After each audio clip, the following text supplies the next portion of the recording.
I was originally planning on doing a live read-along of the chapter so you could see my reaction in real time because I thought the translation chapter would drop on my day off. But no joke, I went on my lunch break at work, got in my car to eat, looked at my phone, and got the notification that the chapter posted 2 minutes ago. And there was no way I was going to be able to resist not reading it for the remaining 6 hours until I got home from work. So another standard quickie review will have to do. I got so many nice comments and likes on the last video, so thank you for that. And as promised, here is the follow-up. I'm Moonlight150 from A Slice of Gaming, and this is the quickie review on the latest chapter of the 100 Girlfriends manga, Chapter 169, The Girl That Slipped Right into Rentaro's Family. After one of the longest weeks of my life, we have been finally given the answers we have all been waiting for. We?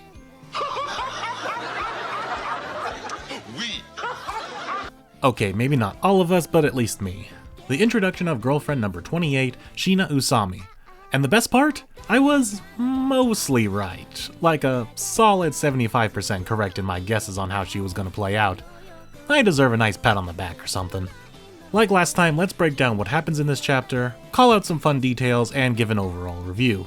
No theories this time though, because there really isn't anything to theorize about. The chapter opens up right where the last one left off, with someone asking who this girl is. Turns out that was Era asking that, surprisingly enough. Wasn't expecting that, honestly.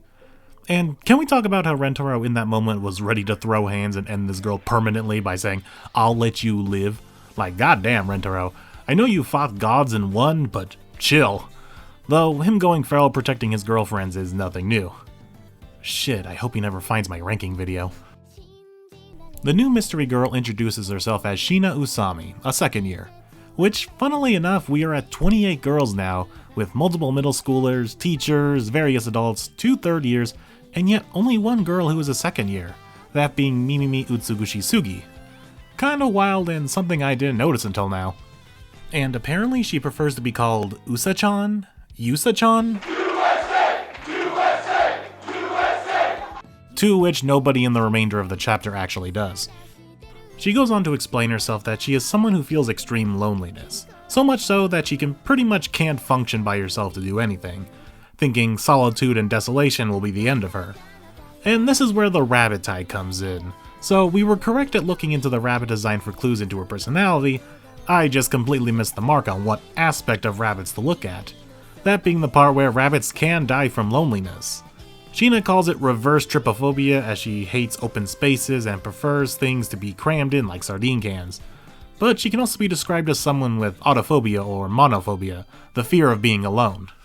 After a bit more explanation on her end, we get to my validation, where I correctly predicted that she saw Rentaro's family and followed and studied them for some time because she wanted to join. Never outright saying jealous, but come on, you can't say she wasn't a bit jealous. Learning their names and characteristics from watching them for who knows how long. I am a little miffed she didn't mention how long she has been watching.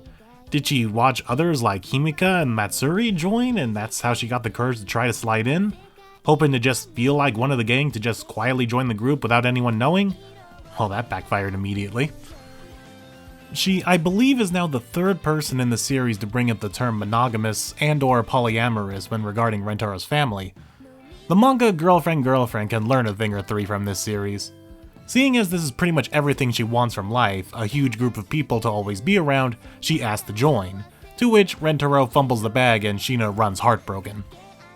After a funny chase sequence, Rentaro catches up to her on a crowded subway after determining where she would go, using that galaxy brain of his regarding knowledge of his girlfriends a little all too well. To which you know things are getting serious when the arc gets kicked up a couple notches for a singular picture or panel. After failing to talk on the crowded subway, they get off at the next station to talk, where Rentaro explains he doesn't want someone to be a part of the family just because, and he hopes that Shina can learn to love Rentaro so she can be a legitimate part of the family, to which she says she already does now, and wrap things up with a kiss. Kiss from a taller woman? Let's go. And we end things off with the classic asking to have a new member join the family, which I think may be the first time this has ever happened at the end of a chapter instead of the beginning of one, which kind of nicely caps off this whole bizarre sequence of events.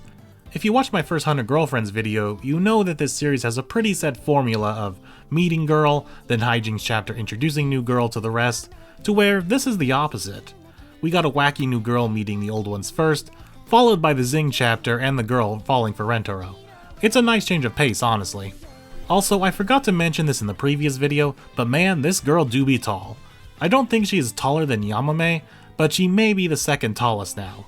We stan a tall girlfriend on this channel. On to the review. As I said, turning the formula on its head was a fun change, leaving a genuine mystery in the community's hands to sit on for a week. Overall, I'm really liking Sheena already. Probably the best first impression of a new girlfriend I've had in a while. While I don't dislike recent additions like Matsuri or Himika, Sheena just feels like she's bringing a lot more to the series from the 2 chapters she has been in now. I look forward to seeing how she interacts with others and how she handles the wacky situations the group finds themselves in, and how her crippling loneliness depression rears its ugly head from time to time, like many of the other girls' weaknesses seem to always do. If I were to point out some negatives, we have done this bit already with the girl running away before Rentaro can fully explain himself, so as much as I didn't like it, it was necessary, especially with this kind of character. Also, the end with Sheena coming to the realization that she does like Rentaro, and not just wanting to join the big group of people, did feel a bit rushed. This was a slightly longer than usual chapter, and yet somehow this ending felt like a okay, we need to wrap this up kind of conclusion.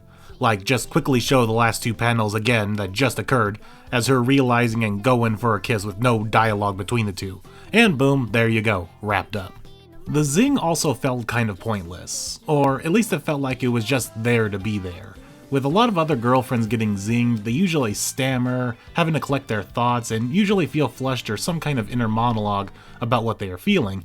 Here, nothing. Not even Rentaro saying something like, wait, she's a soulmate, or there's that zing again, or anything. It just kind of happens and then nothing. Moving on to the next part, since we aren't doing any theories this time, let's call out fun details. One thing I noticed after a few rereads is that Sheena is almost always in this pose with her arms up to her chest in almost every shot. Seems odd, and I'm curious to see if it continues if that's like her natural default pose. Or if that's just kind of a thing just for this chapter, and that's how she composes herself in these kind of situations where she's embarrassed or kind of anxious. She even does it while kissing Rentaro. Now, I may have never kissed anyone before, but having your arms up there seems kind of inconvenient. Those bunnies on her sweater that I called out in the last video, yeah, they are definitely plushies, and in some wider shots we can see that not only are there 2 of them, but they are way bigger than I originally thought they would be. Just look at them here. Once again playing into what she said that she hates singular objects. Also, I just want to point out, during the zing, we get this quick shot of Sheena and Rentaro's eyes. I swear, I see this image, and all I see is Juri from Street Fighter. Am I crazy? More fun tidbits, I think this is the first time a girlfriend has made the other girlfriends do the throb panel page, so that's fun. She just said all the right words to win everyone over.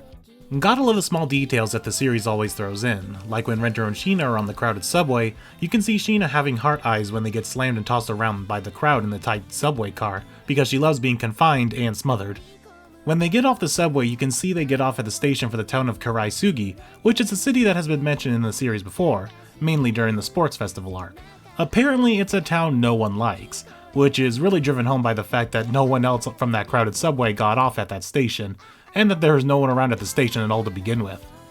And that's about it. A fun chapter to introduce a hopefully great new character. I have high hopes for her to be possibly a new favorite of mine. Thank you all for joining me on this 2-part adventure with my obsession with this series.